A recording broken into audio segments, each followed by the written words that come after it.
Okay, we're going to have a look at some philosophical attitudes to the afterlife in ancient Greece. Obviously, during the First Enlightenment, there was an explosion of philosophical interest and questioning of what happens after one dies.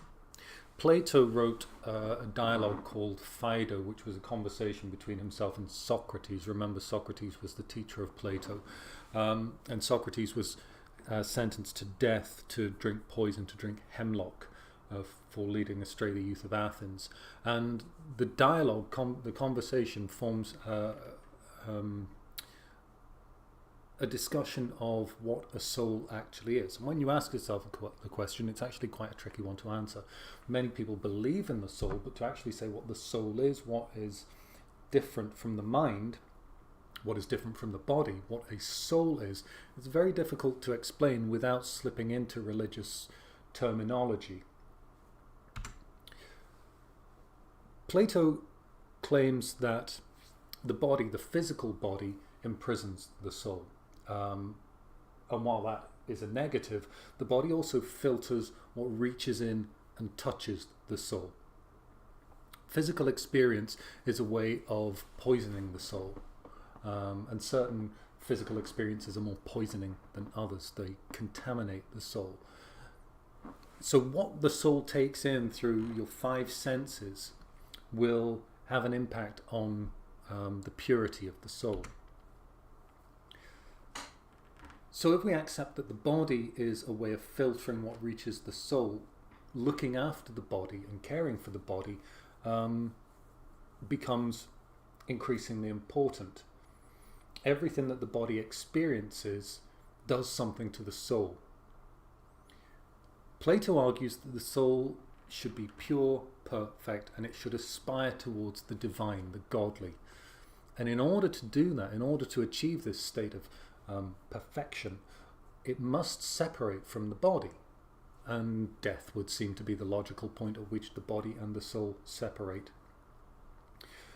But in addition to that, we must teach the body to cease desires which are sensual, of the five senses, those physical senses. We need to teach our bodies, according to Plato, not to want the physical pleasures, the sensual pleasures, because those things have an impact on the soul. Plato went further. He believed in reincarnation, quite an interesting system of reincarnation. And upon death, each individual soul will be judged and allocated a punishment or a reward. So people who are incurably bad people, I guess he means psychotics, those who are beyond saving, as he would see it, they were sent to Tartarus.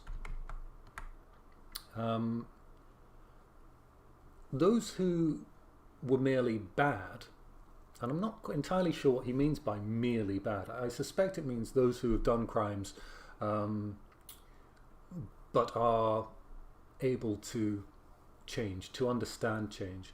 They would spend a year in Tartarus, but then they would be put back into the bodies of unfortunate animals, those animals which do not receive the benefits of human help. So instead of dogs and livestock which benefit from human interaction, it's the animals which suffer as a result of human interaction, I guess you would say. So the merely bad are reincarnated as these animals which humans are unlikely to treat well. And then they are given the opportunity to be reincarnated again as something better, and so on until the soul is purified. You can tell Plato has a vested interest in this particular line of thinking. He said those who are extremely holy and not reincarnated, they actually go to a pure abode. I guess it's kind of like a heavenly place.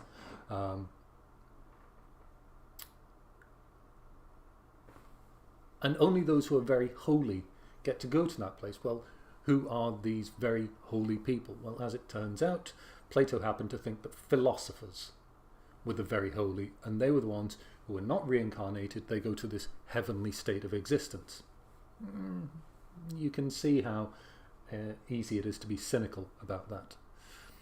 Ordinary people are simply reincarnated as ordinary people, and they get the chance to try again, to purify themselves, to purify the soul, and reach this pure abode. People who are good, ordinary people are reincarnated.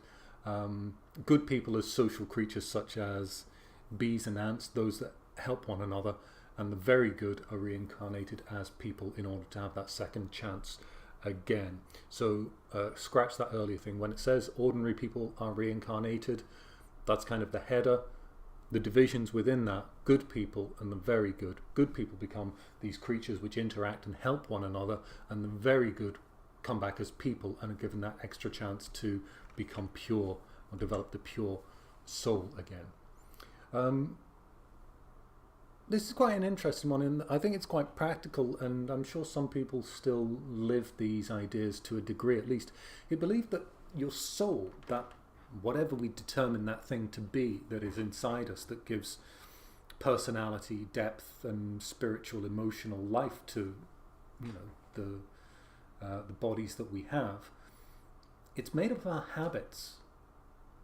So if we have very bad habits, that will be very bad for our soul. So he's kind of encouraging us to cultivate good habits, good behaviors, and that's how you stand a better chance of being either reincarnated as a human being or reaching this sacred heavenly abode.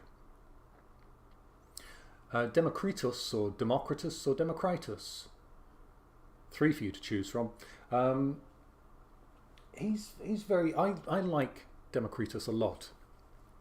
He's known as the laughing philosopher because much of what he talks about is about cheerfulness, which is a massively underrated condition or state of being.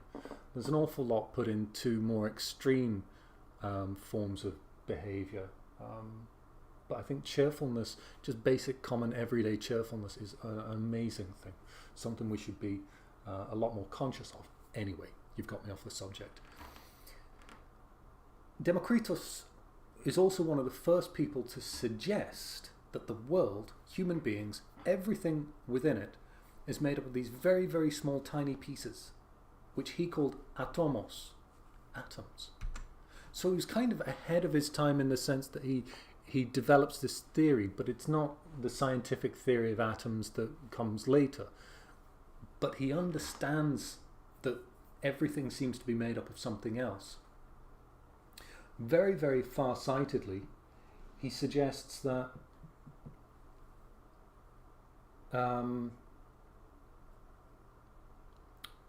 when the body dies, when the soul leaves the body, the atoms of the body disperse because there's no longer a soul inside.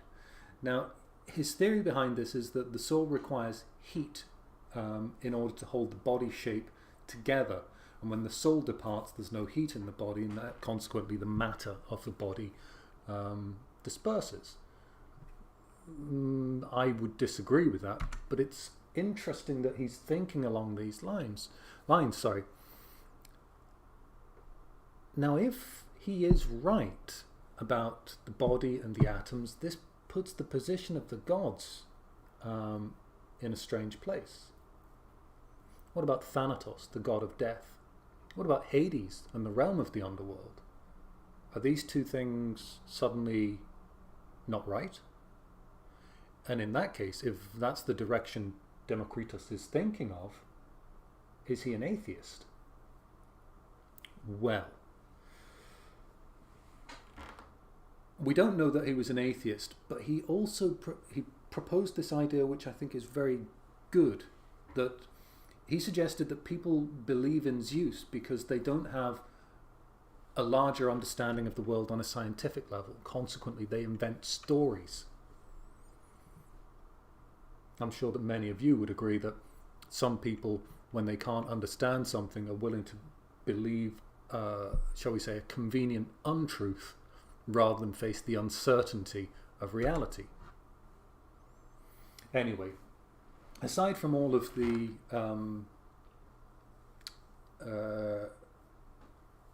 I nearly said eschatology, and that's not quite the right word at all. All of his ideas about death. Democritus believed that we need to diminish the negatives in our lives, diminish the suffering in our lives, and promote this idea of cheerfulness, which is sensational. We love him for this. But he's very keen to stress that cheerfulness is not the same as pleasure. Pleasure is more sensual. You know, it's the enormous piece of chocolate cake which you don't need to eat. As a sidebar, that suggests there's an enormous piece of chocolate cake that you do need to eat. And that's an argument for you to have with your conscience. Instead of pleasure, the enormous piece of chocolate cake, he believes that cheerfulness comes from, and the quote is on the screen, a calm and steady mind undisturbed by any fear or superstition or other irrational feeling. How do you achieve the elimination of superstition? How do you achieve the elimination of irrational feeling?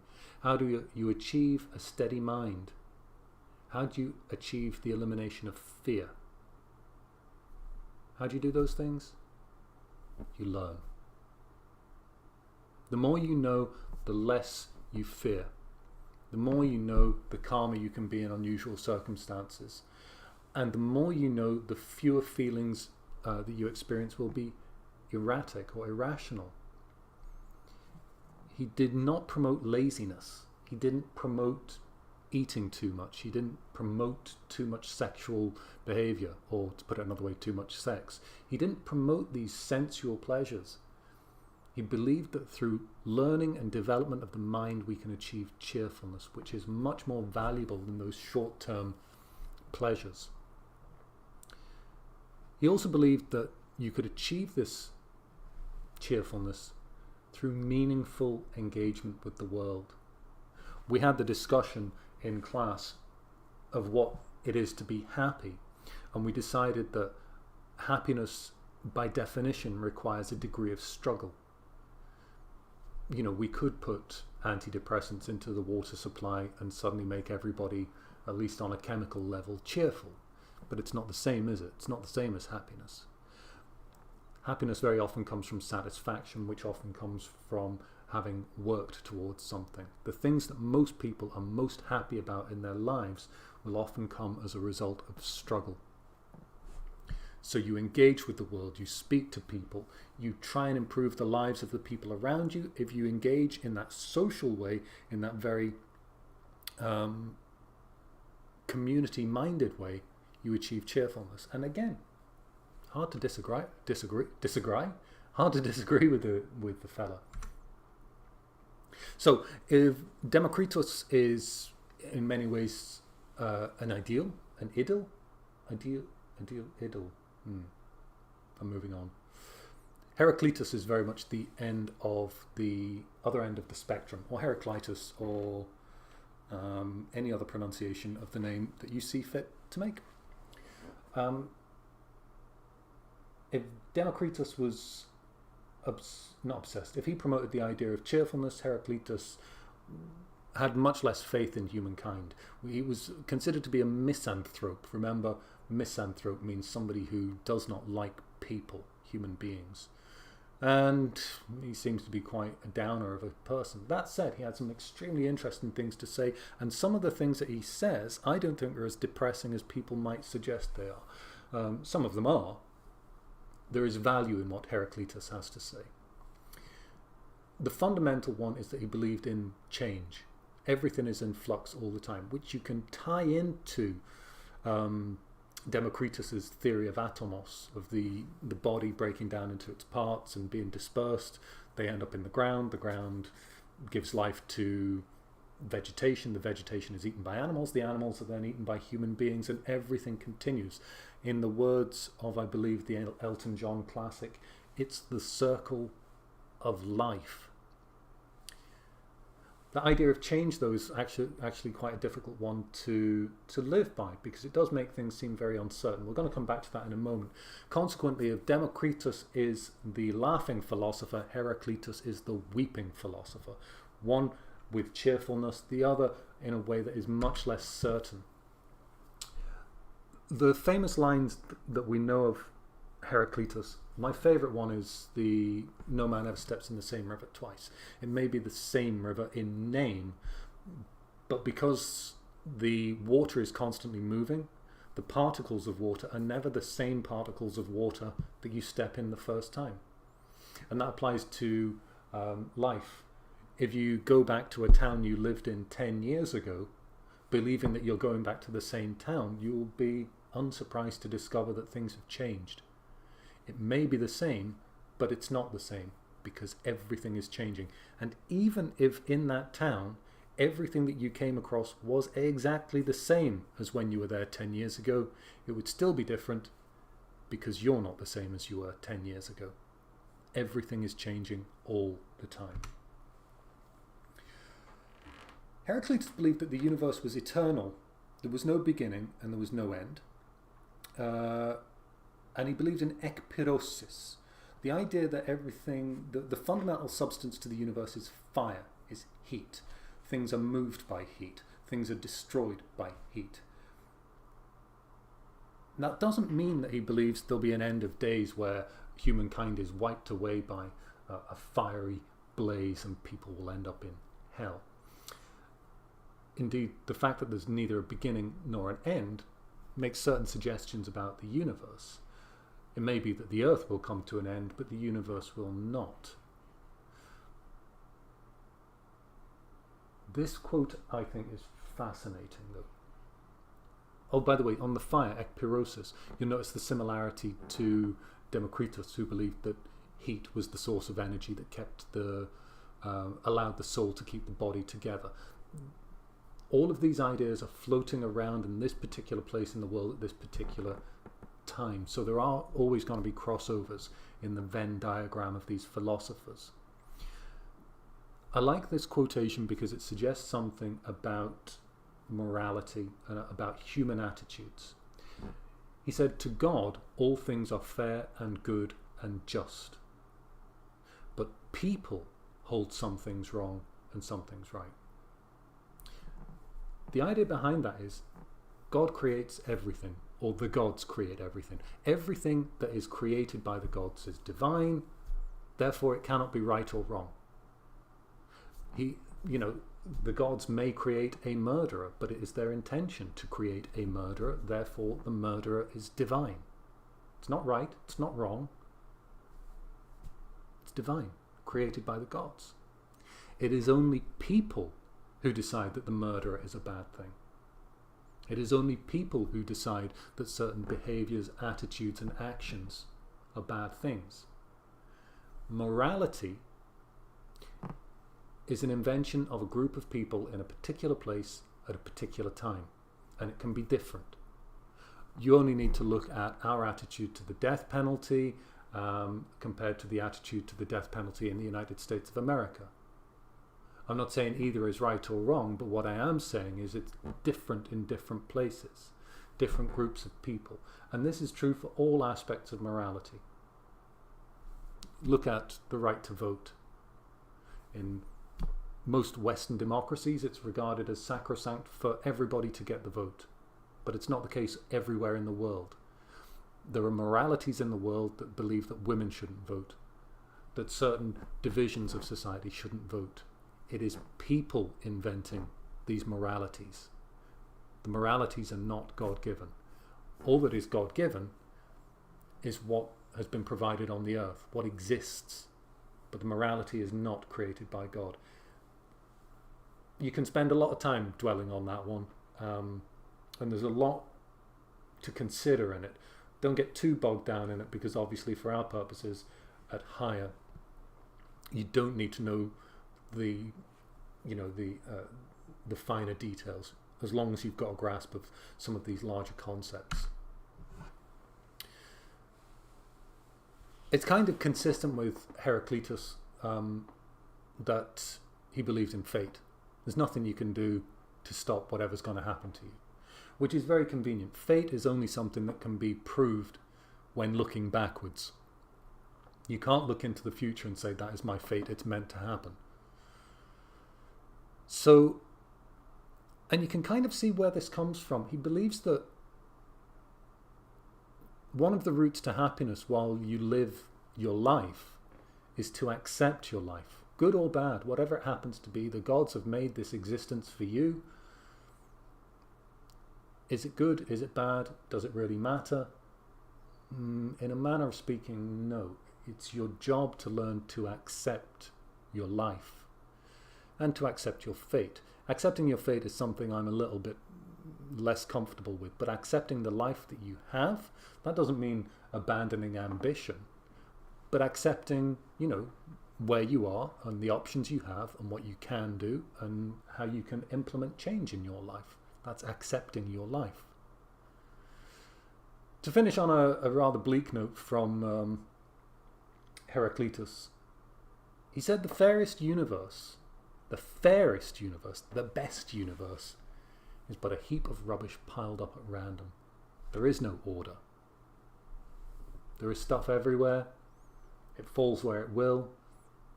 And it's interesting that he can say that about the physical world whilst also believing in fate.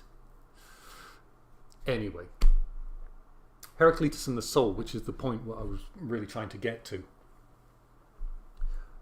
The soul is a mix of fire and water. Fire is nobility, water is ignobility. So nobility is the purest, the most virtuous, the part of the soul that seeks to be the best. The ignoble part of the soul is the bit which is, I guess you would say, more human, given into human appetites. If you think about your 7 deadly sins: pride, avarice, lust, envy, gluttony, anger, and sloth. By the way, the acronym for the 7 deadly sins is pale gas, P-A-L-E-G-A-S. Pride and the other 6. Anyway, he believed that a soul should aim towards becoming full of fire and less full of water, more full of those positive behaviors and attitudes, the aspiration towards the divine, and less of those human desires. Heraclitus believed that these worldly pleasures, the large slice of chocolate cake, which you're still thinking about even though I've been talking for a good 10 minutes now, those worldly pleasures make the soul moist. So in order to purify your soul, you have to have self-control. You have to control your desires. You control your desires, the soul becomes less moist, it becomes more fire, and it becomes pure. The soul has self-increasing logos. This is a tricky word. Depending on context in Greek, it can mean different things. As you can see on the slide, there are 4 very commonly used interpretations of the word. But in Greek philosophy, it means the understanding of the structure of the universe. That's a big concept.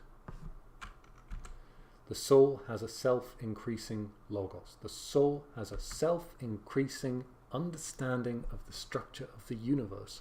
What the hell does that mean?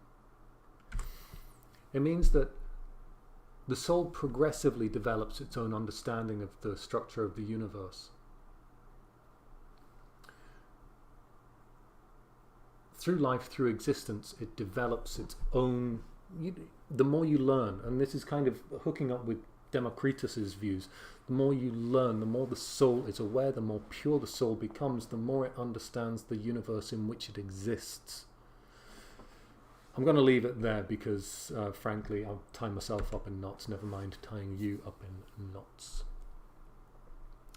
Ethos anthropoi daemon. A man's character is his fate.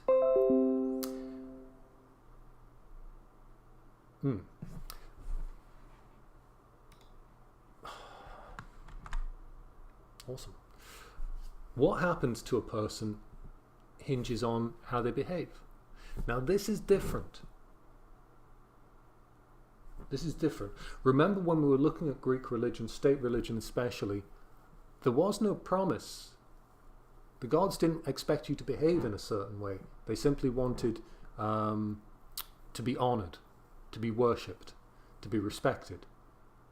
But they didn't tell you how to behave. The philosophers and some of the cults that we looked at, they actually suggest that what happens to you, certainly what happens to you after you die, depends on your behavior and the way you think. This is a move. This is where religion and philosophy become moral, and they're an attempt to guide behavior rather than an attempt to describe behavior. Do you agree? Do you agree? A man's character is his fate. So if you are a good man, if you have good character, your fate will be good. If you are a bad man, if you have bad character, your fate will be bad. Think about some of the worst people you know. What's going to happen to them after they die? Is it going to be good or is it going to be bad? Think about the best people you know. After they die, are they going to be greeted by a cheerful and happy afterlife, or are they going to be condemned to punishment or something in between the two? It's impossible for us to know, obviously, but all of these ideas suggest that we're seeing an evolution in the way that the Greeks think about the afterlife. It's up to you to decide if you think it's an evolution in a positive sense, it's developing into something which is more in line with the way you might view the afterlife, or you might think actually developing these ideas actually takes you further away from a simpler and purer form of religion. And of course, that's the crime that Socrates was tried and executed for. By teaching philosophy, by teaching young people to question things, he was seen as leading them away from religion. He led the youth astray. He didn't do it by telling them to go out and get drunk every night. He did it by asking them to question the gods, which was irreligious. Last thing before I finish this off, and it's an interesting word to drop into your essays, especially if you're talking about people turning away from religion. A person who has left a religion is called an apostate. A-P-O-S-T-A-T-E. An apostate. And this is what many ancient Greeks feared philosophy would do. It would turn religious people into apostates, those who have turned away from religion. Some philosophers tied themselves up trying to make their philosophy fit with their religious beliefs and have the two at the same time. Some felt it wasn't possible and had to become atheists, or some didn't think it was possible and had to abandon their philosophy. This is the choice that everybody has. Do you believe in philosophy? Religion? Neither? Both? As usual, any questions? See me in class, send me a message, and I hope this has been useful for you.